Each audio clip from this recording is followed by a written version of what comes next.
As the 2010s are going by, look at wrestling and we think of the Nexus, what could have been as far as the next big thing. Ever since the formation, of the original New World Order, there have been multiple attempts of recreating a new NWO.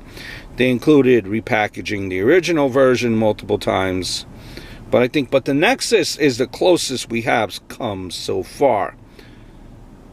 Vince McMahon had always seen the original ECW as a developmental territory. This was also his vision for their own ECW brand in 2006. Then in 2010, McMahon announced that his experiment was coming to a merciful end. In its place would be WWE NXT. It was essentially a new version of their Tough Enough competitions.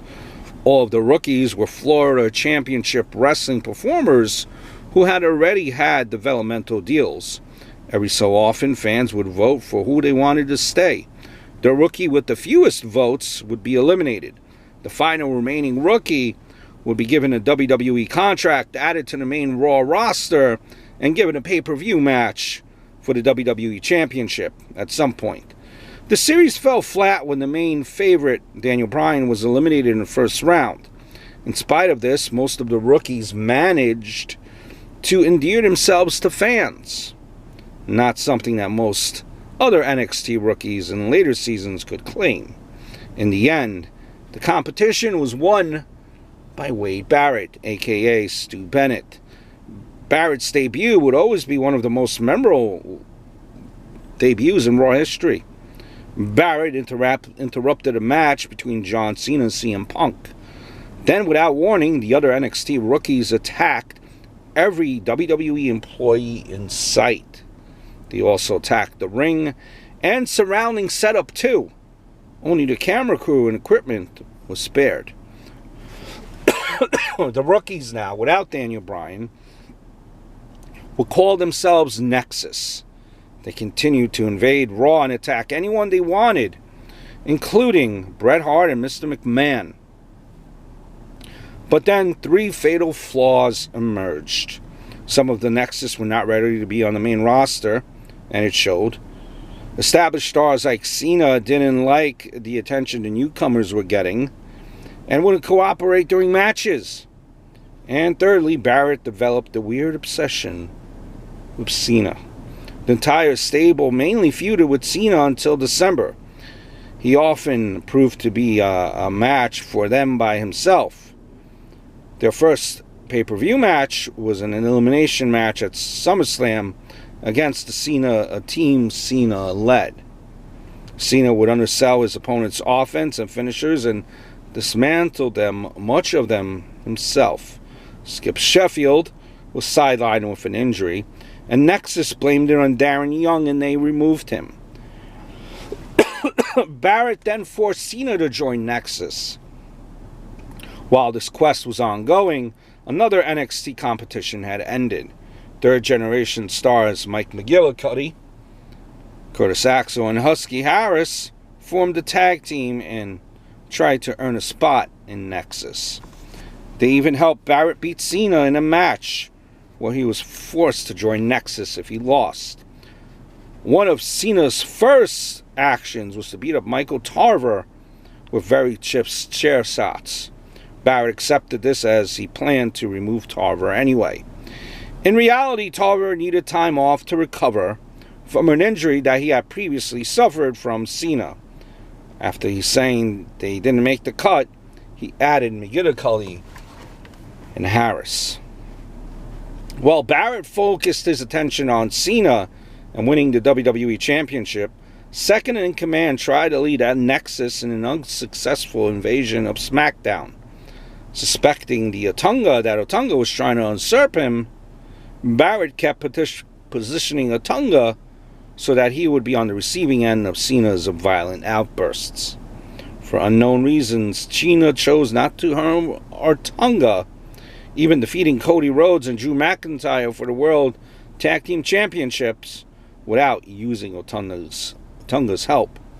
Barrett forced the duo to drop the titles to Justin Gabriel and Heath Slater by ordering Otunga to take a pin.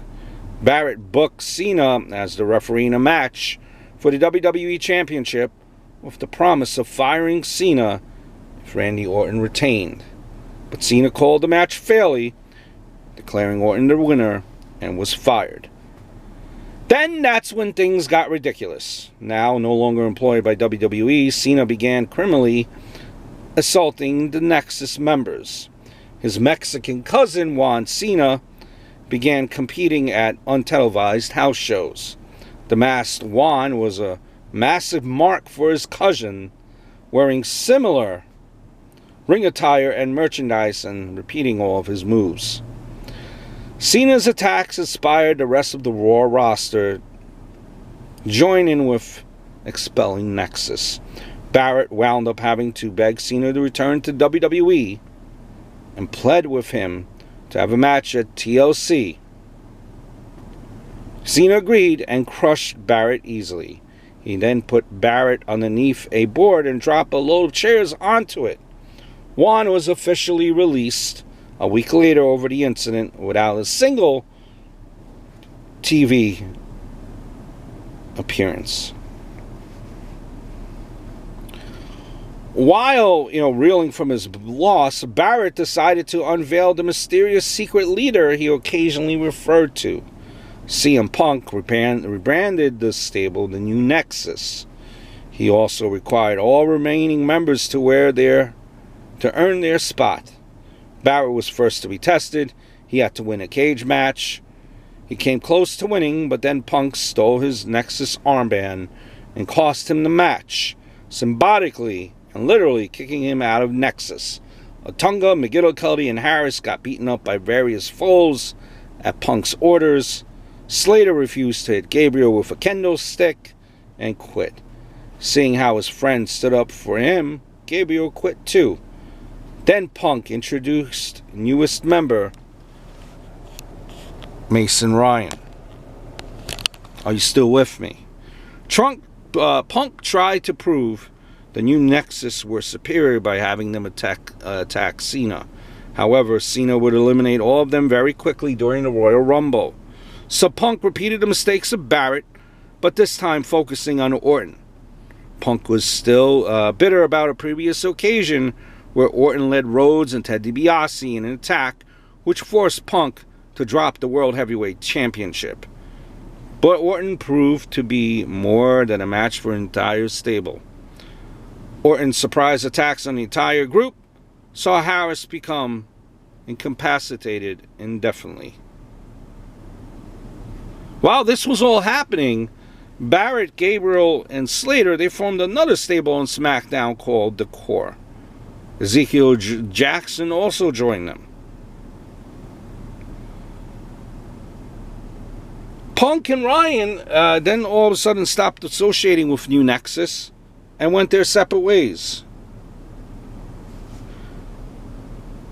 Harris was injured. Sheffield still hadn't returned. This just left Otunga and McGillicuddy, who were carrying the World Tag Team Championship. In the end, they simply ditched the Nexus name. When they lost their titles,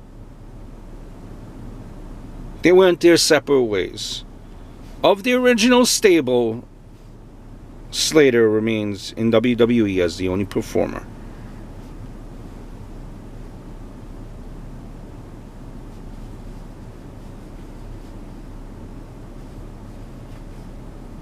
Otunga is now a member of the commentary team and works in WWE's legal department.